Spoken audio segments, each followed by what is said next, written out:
أعوذ بالله من الشيطان الرجيم.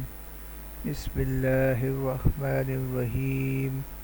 الصلاة والسلام عليك يا رسول الله وعلى آلك وأصحابك يا حبيب الله. الصلاة والسلام عليك يا سيد الأنبياء المرسلين.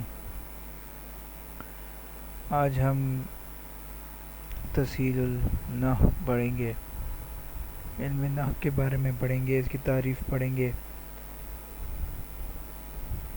اس کی تعریف پڑھا جائے، نحو کا لغوی معنی طرف کنارہ یا قصد کرنا ہے۔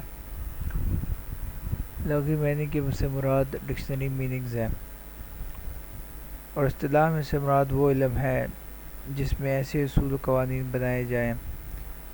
بنائے کیے جائیں جن کے ذریعے معرب مبنی ہونے کے اعتبار سے اسم، فعل اور حرف کے آخری حالات جاننے اور ان میں ایک دوسرے کے ساتھ ترکیب دینے کی کیفیت معلوم ہو۔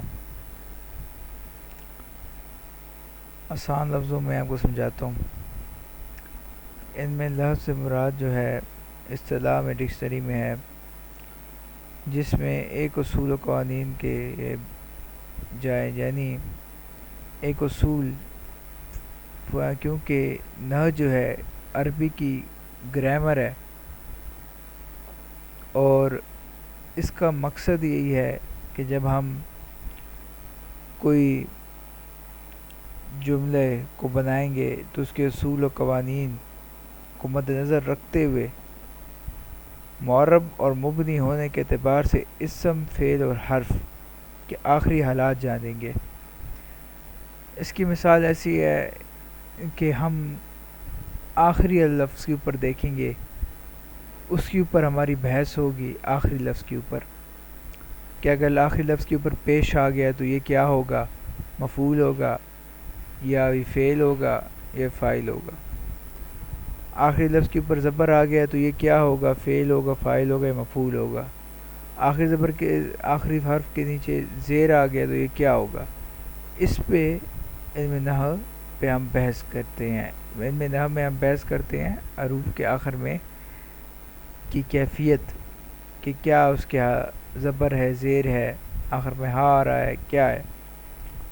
وجہ تسمیہ، چونکہ نحو کا لغوی معنی طرف کنارہ قصد کرنا ہے، اس علم میں کلمے کے آخری حروف کے بارے میں ہی بحث کی جاتی ہے۔ جیسے میں نے آپ کو پہلے بتایا کہ اس کے آخری حروف جو ہوگا عربی کے حرف کے، اس پہ بحث کی جائے گی کہ اس کے اوپر زبر ہے تو اسے کیا کہیں گے۔ اس علم کے ذریعے متکلم مفرد اور مرکب ہونے کے اعتبار سے کلمہ و کلام ہی کا قصد کیا جاتا ہے۔ یہ جو لفظ ہے نا، متکلم، مفرد اور مرکب، یہ آگے پڑھیں گے، انہوں نے پہلے وضاحت سے آگے بیان کیا ہوا ہے، بس آپ اسے ایک بار سن لیں تو پھر آگے مزید بیان کر دیں گے۔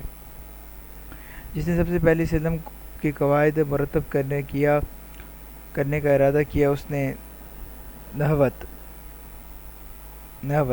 کا لفظ استعمال کیا، جس کے معنی ہے میں نے قصد کیا، اس لیے اس کے علم کا نام نحو پڑ گیا۔ یعنی پہلے جس نے یہ علم کا متعارف کروایا تھا اس نے کہا تھا نحوت، یعنی اس علم کے لیے اس نے نحوت کا لفظ استعمال کیا تھا جس کی مراد ہے میں نے قصد کیا، لیکن اس کا نام کیا پڑ گیا، نحو پڑ گیا، جس کا مراد ہے قصد کرنا یا قصد کسے کہتے ہیں، کنارے کو، قصد کہتے ہیں ارادہ کرنے کو، اور اس کے ویسے معنی جو ہے نا کنارہ بھی ہے، لیکن قصد کے معنی ہوتے ہیں ارادہ کرنا۔ موضوع، اس علم کا موضوع کلمہ و کلام ہے، یعنی جب ہم کسی کلام کے اوپر بحث کرنے سے پہلے، اس کے بارے میں بتانے سے پہلے اس کے متعارف کرائیں گے تو اسے موضوع کہیں گے۔ یعنی متعارف سے مراد یعنی میں ابھی کیا بیان کر رہا ہوں، میں علم نحو کے بارے میں بیان کر رہا ہوں، تو میں نے آپ کو بتایا کہ میں علم نحو موضوع ہے جس کے بارے میں آپ کو بتا رہا ہوں اور اس پہ میں بحث کروں گا۔ فائدہ اس علم کا یہ ہے کہ انسان عربی عبارات لکھنے، گفتگو کرنے میں ہر قسم کی ترکیبی غلطیوں سے بچ جاتا ہے۔ یعنی اس کا یہ فائدہ ہے کہ انسان عربی غلطیوں، عربی تلفظات جو ہے ہماری، ان سے غلطیوں سے وہ بچ جاتا ہے۔ تو یہ اس کا تعارف ہے علم نحو کا. آگے اس کی بتائیے لفظ کا اقسام. اچھا جی، اب پہلے پڑھتے ہیں کہ بھائی لفظ کیا ہوتا ہے. لفظ کیا ہے؟ اس کا لغوی معنی پھینکنا. اچھا، اس سے مراد پتہ کیا ہے؟ جب کوئی انسان اپنے زبان سے کچھ بھی بولے، کوئی بھی لفظ بولے، اسے کیا کہیں گے؟ کچھ بھی بولے اسے کہتے ہیں لفظ. چاہے وہ ایک ہے، دو ہے، تین ہے، وہ کچھ بھی بولے گا اسے لفظ کہا جائے گا. اس لیے اس نے ادھر پھینکنے کا لفظ استعمال کیا ہے کہ ہم منہ سے کوئی کچھ نہ کچھ پھینکیں، اسے کیا کہتے ہیں؟ لفظ کہتے ہیں، زبان کے ذریعے. اصطلاح میں سے مراد وہ بات ہے جو انسان کے منہ سے نکلے، وہی بات. لفظ کی دو اقسام ہیں، قسمیں ہیں، بے معنی اور با معنی. اچھا، ہم ادھر جو ہے نا با معنی پر بحث کریں گے، بے معنی پر بحث نہیں ہوئی. اچھا، با معنی سے مراد وہ الفاظ ہیں جن کی آسانی سے سمجھ آ جائے. بے معنی سے مراد وہ الفاظ ہیں جن کی سمجھ نہ آئے. مثال کے طور پر میں ایک جملہ کہتا ہوں، وہ روٹی وانی کھاتا ہے. اب روٹی جو ہے یہ با معنی لفظ، اس کی سمجھ آ گئی ہے، لیکن وانی جو لفظ ہے اس کی سمجھ نہیں آئی، کیونکہ یہ بے معنی الفاظ ہے. اچھا، بے معنی الفاظ کو محمل بھی کہتے ہیں، یہ ویسے اس کا دوسرا نام ہے. اب بے معنی کا بس یہیں پہ ذکر کیا، آگے کوئی اس کا ذکر نہیں ہے. با معنی کے بارے میں اب بحث کریں گے.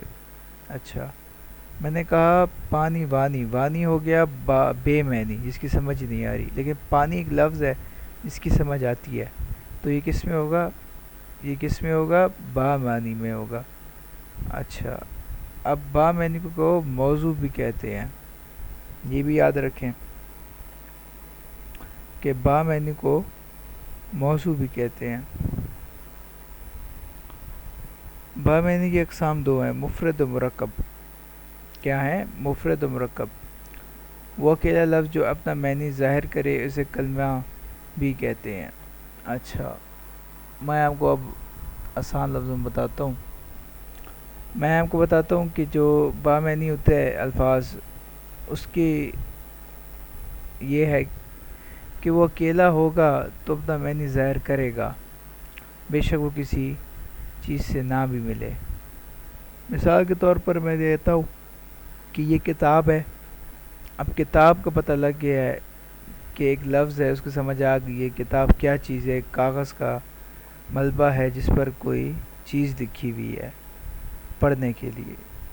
تو ایک لفظ سے آپ کو سمجھ آ گئی کہ کاغذ کے لکھا ہوا، کاغذ کا ملبہ جس پر پڑھنے کے لیے کوئی چیز لکھی ہو، کتاب کا. اب با معنی الفاظ میں دو آتے ہیں، مفرد و مرکب. اچھا جی، مفرد جو ہوتا ہے با معنی، چونکہ یہ با معنی کے اقسام ہیں تو یہ اپنا اکیلے معنی ظاہر کرے گا، اسے کلمہ بھی کہتے ہیں. اب ایک مثال میں نے آپ کو دے دی ہے، عربی میں اس کی مثال دیتا ہوں، من، سے لفظ جو ہے اکیلے اپنا معنی ظاہر کر رہا ہے. کیسے؟ میں کہتا ہوں کہ ٹماٹر بازار سے لے آؤ. اب میں کہوں ٹماٹر بازار لے آؤ، اب سوچنا پڑے گا کہ کدھر سے لے آؤ؟ سے لے آؤ. سے جو ہے اپنا معنی ظاہر کر رہا ہے، اور کب ظاہر کر رہا ہے؟ اکیلے بھی اور کسی جملے سے مل کر اپنا معنی بھی ظاہر کرے. اچھا، اب کلمے کی جو ہے مزید تین اقسام ہیں. مفرد کو کیا کہتے ہیں؟ کلمہ کہتے ہیں، اور یہاں پہ انہوں نے لکھا ہے کلمے کی تین اقسام. تو یہ گھبرانا نہیں ہے، یہ مفرد کو ہی کہتے ہیں کلمہ. تو ادھر یہ بھی کہہ سکتے ہیں کہ کلمہ کی تقسیم، یعنی کلمے کی اقسام کیا ہے. کلمہ کیا ہے؟ مفرد ہے، تو کہہ سکتے ہو مفرد کی کیا اقسام ہے. یہ اس کا دوسرا نام ہے مفرد کا، کلمہ. اچھا جی، اس کی تین اقسام ہیں. کیا کیا ہے؟ اسم، فعل اور حرف. اسم کے بارے میں پڑھ لیتے ہیں. وہ اس کا لغوی معنی نشانی یا بلندی ہے. اصطلاح میں سے مراد وہ لفظ ہے جو اپنا معنی ظاہر کرے اور تینوں زمانوں میں یعنی ماضی، حال، مستقبل میں سے کوئی ایک زمانے اس کے ساتھ ہو. جیسے نجم، ستارہ. اسم کے بارے میں ہم جو اردو میں پڑھتے تھے کہ یہ وہ نام، کسی جگہ کا نام وغیرہ جو ہوتا ہے وہ اسم ہوتا ہے. عربی میں بھی تھوڑا بہت اس سے اسم کو یہی بات پیدا ہے، یہ کسی کی طرف یعنی مراد نشانی یا بلندی. اصطلاح میں اچھا لغوی معنی سے مراد ہوتا ہے ڈکشنری میں اس کا مراد ہے نشانی یا بلندی. بعض دفعہ ایسا ہوتا ہے کہ ہم جو لغوی معنی پڑھ رہے ہوتے ہیں تو ہمیں سمجھ نہیں آتی کہ اصطلاحی معنی اور لغوی معنی کیوں مختلف ہیں. لغوی معنی ہو بہو جو ڈکشنری میں لکھے ہوتے ہیں وہی معنی ہوتے ہیں. اصطلاحی معنی سے مراد وہ معنی ہے جو آسان لفظوں میں بتایا جائے، یعنی اصطلاح میں سے مراد وہ لفظ ہے جو اپنا معنی ظاہر کرے. سیدھی سی بات کہ اسم وہ حرف ہوتا ہے جو اپنا معنی ظاہر کرے. جیسے میں کہتا ہوں رضوان، اب سمجھ آ گئی ہے کہ کسی لڑکے کا نام ہے. اب میں کہوں فاطمہ، اب سمجھ آ گئی ہے کہ کسی لڑکی کا نام ہے. اسی طرح فعل، اس کا لغوی معنی کام کرنا، اور اس سے مراد وہ کلمہ ہے جو اکیلا اپنا معنی بتائے اور تینوں زمانوں میں سے کسی ایک زمانے میں اس کا کرنا یا واقع ہونا سمجھا جائے.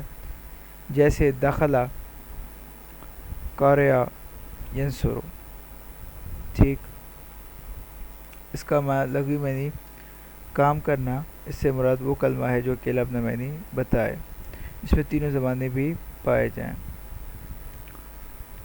بالکل اسی طرح فعل سے مراد کام کرنا ہوتا ہے. یعنی کسی جملے میں کام کرنا پایا جائے تو اسے ہم فعل کہیں گے. مثال دیتا ہوں آپ کو، علی روٹی پکا رہا ہے. علی نام ہے تو کیا کہیں گے اسے؟ اسم. اچھا کیا کام کر رہا ہے؟ پکا رہا ہے. کیا پکا رہا ہے؟ روٹی. اچھا پکانا جو ہے وہ کام ہے تو اسے کیا کہیں گے؟ فعل. فعل کے کیونکہ اس کی لغوی معنی بھی یہی ہے کہ کام کرنا، اس سے مراد وہ کلمہ ہے جو اکیلے اپنا معنی بتائے، تینوں زمانے اس میں پائے جائیں. اچھا میں آپ کو اب سمجھاتا ہوں. دیکھیں علی روٹی پکا رہا ہے. پکا رہا ہے یہ کس کی طرف اشارہ کر رہا ہے؟ حال کی طرف، کہ ابھی جو کام ہو رہا ہے، مدارع جسے کہتے ہیں کہ ابھی جو کام ہو رہا ہے اس کی طرف اشارہ کر رہے ہیں. اگر میں کہوں علی روٹی پکائے گا، اب پکائے گا جو ہے یہ بھی فعل ہوگا، لیکن فعل کا مقصد کیا ہے؟ کام کرنا. اب اس میں تینوں زمانے پائے جائیں گے، چاہے وہ مستقبل میں ہو، چاہے وہ ماضی میں ہو، چاہے وہ حال میں ہو، تینوں زمانوں میں یہ پایا جائے گا. اب تیسری اقسام ہمارے پاس آتی ہے حرف. حرف کا معنی طرف ہے، اس سے مراد وہ کلمہ ہے جو دوسرے کلمے کے ساتھ ملے بغیر اپنا معنی ظاہر نہ کرے، کلام کی طرف میں واقع ہو. جیسے اعلیٰ، پر. اب یہ لفظ جو ہے اپنا معنی ظاہر تب نہیں کرے گا جب تک اس کا کوئی جملہ نہ مل جائے. مثال دے دیتے ہیں، کتاب میز پر پڑی ہے. اب میں مجھ سے پوچھیں کہ کتاب کدھر پڑی ہے، میں کہوں پر.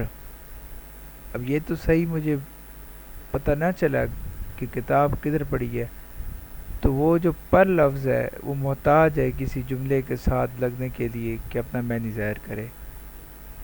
اب میں جملہ کہہ دوں کہ کتاب میز پر پڑی ہے تو اس سے پتہ لگ جائے گا کہ کتاب کدھر پڑی ہے، اور پتہ لگے گا کہ پر جو ہے محتاج ہے. یہاں تک جو آتی ہے پہلے تین جو اقسام آئی ہے ہمارے پاس کلمے کی آئی ہے، اور کلمہ کو کیا ہوتا ہے؟ مفرد ہوتا ہے. اچھا جی، مفرد کس کی اقسام ہے؟ با معنی کی. اب ہم نے با معنی کی پہلی اقسام پڑھ لی ہے، مفرد. یہ تینوں اقسام ہم نے پہلے پڑھ لی ہے. اچھا اب دوسری اقسام ہے کس کی؟ با معنی کی، وہ ہے مرکب. مرکب کیا ہوتا ہے؟ مرکب دو یا دو سے زیادہ کلمات کا وہ مجموعے کو کہتے ہیں. اچھا، دو یا دو سے زیادہ کلمات کے مجموعے کو کہتے ہیں. جیسے کتاب اللہ، اللہ کی کتاب. الصلاۃ فرض من اللہ، فرض من اللہ، نماز اللہ کا فرض ہے. یعنی دو یا دو سے زیادہ کلمات، جیسے کتاب علیحدہ کلمہ ہے، اللہ علیحدہ کلمہ ہے، کتاب اللہ، یہ دو مل گئے کیا ہو گیا؟ اللہ کی کتاب. تو اب اس کی اقسام کو جاتے ہیں. مرکب کی دو اقسام ہیں، مرکب مفید اور مرکب غیر مفید. مرکب مفید وہ ہوتا ہے دو یا دو سے زیادہ الفاظ کلمات کا وہ مجموعہ جو سننے کے بعد سننے والے کو کسی چیز کی خبر ہے، کسی چیز کی طلب ہو، اور اس میں فائدہ بخش نسبت پائی جائے، اس ضمن میں سننے کی مزید خواہش باقی رہے ہو. اس کو مرکب تام، جملیہ اور کلام بھی کہتے ہیں. مرکب مفید سے مراد وہ الفاظ ہوتے ہیں جسے سننے کے بعد انسان کے ذہن میں اور کوئی خواہش پیدا نہ ہو اسے سننے کے بعد. مثال کے طور پہ میں کہتا ہوں البستان و جمیل، باغ خوبصورت ہے. اب میں کہوں البستان و باغ، اب آگے ایک خواہش پیدا ہو رہی ہے کہ باغ کیا ہے، خوبصورت ہے، بدصورت ہے، پھولوں کا ہے، کس چیز کا ہے، کیا ہے. اب میں کہتا ہوں البستان و جمیل، باغ خوبصورت ہے، تو میری خواہش پوری ہو گئی ہے کہ باغ خوبصورت ہے. دوسری مثال جاتے ہیں اقرا القرآن، تو قرآن پڑھ. اب مجھے کہیں اقرا پڑھو، میں پوچھوں بھائی کیا پڑھو، تو آگے مجھے جواب ملے اقرا القرآن، قرآن پڑھو. تو میں کیا کہوں گا؟ سمجھ آ گئی، کیونکہ مرکب وہ الفاظ ہوتا ہے جس کے دو کلام سے بن کر بنتا ہے، دو یا دو زیادہ کلمات سے بن کر بنتا ہے. اور مرکب مفید یہ بتاتا ہے کہ جسے سننے کے بعد کوئی مزید خواہش نہ پیدا ہو، اور مجھے سننے کے بعد مزید کوئی خواہش پیدا نہیں ہوئی کہ میں کیا پڑھوں، بلکہ بتا دیا ہے کہ میں قرآن پڑھوں. تو اس کے پھر بتایا ہے کہ اسے مرکب تام بھی کہتے ہیں، جملہ بھی کہتے ہیں، کلام بھی کہتے ہیں، مرکب اسنادی بھی کہتے ہیں. جملے کی اقسام. اب یہ جملے کی اقسام سے گھبرائیں نہ. بھی میں نے بتایا کہ مرکب مفید کو مرکب تام، جملیہ اور کلام بھی کہتے ہیں. تو یہ جملہ کی اقسام سے مراد ہی مرکب مفید کی اقسام ہے. اب مرکب مفید کی دو اور اقسام ہیں، اسے کیا کہیں گے؟ جملہ اسمیہ، جملہ فعلیہ. جملہ اسمیہ وہ جملہ ہے جس کا پہلا جز مسند علیہ اور دوسرا وہ جز جو ہے مسند ہو. مسند علیہ جس کی طرف نسبت کی جائے، مسند جس کی طرف منسوب کیا جائے. مثال دے دیتے ہیں. یہ کتاب علی کی ہے. یہ علی کیا ہوگا؟ وہ شخص علی کو کیا ہوگا جس کی طرف منسوب کیا جائے. علی ہوگا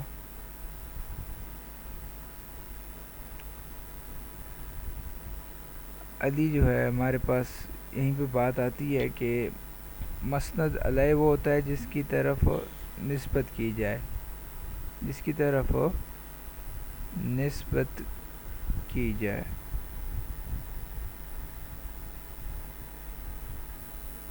جس کی طرف نسبت کی جائے. مثال میں دی تھی کہ علی جو ہے محنتی طالب علم ہے، یا کوئی اور مثال دیتے ہیں علی کامیاب انجینئر ہے. اچھا، اب میں عربی کی مثال دے دیتا ہوں کہ المجتہد فائز، محنتی کامیاب ہے. اس میں جو محنتی ہے وہ مسند علیہ ہے، جبکہ کامیاب جو ہے مسند ہے. کیسے؟ محنتی ہے جس کی طرف منسوب کیا جائے. اب یہ محنتی لفظ ایک منسوب کیا جا رہا ہے، یہ یہ جو کامیاب لفظ ہے یہ منسوب کیا جا رہا ہے کس کی طرف؟ محنتی کی طرف. اچھا، اور جو ہمارے پاس مسند ہوتا ہے وہ ہوتا ہے جس کو منسوب کیا جائے. جیسے اب محنتی ہے یہ مسند ہے کیونکہ جس کو مسلوب کیا جائے، منسوب کیا جائے.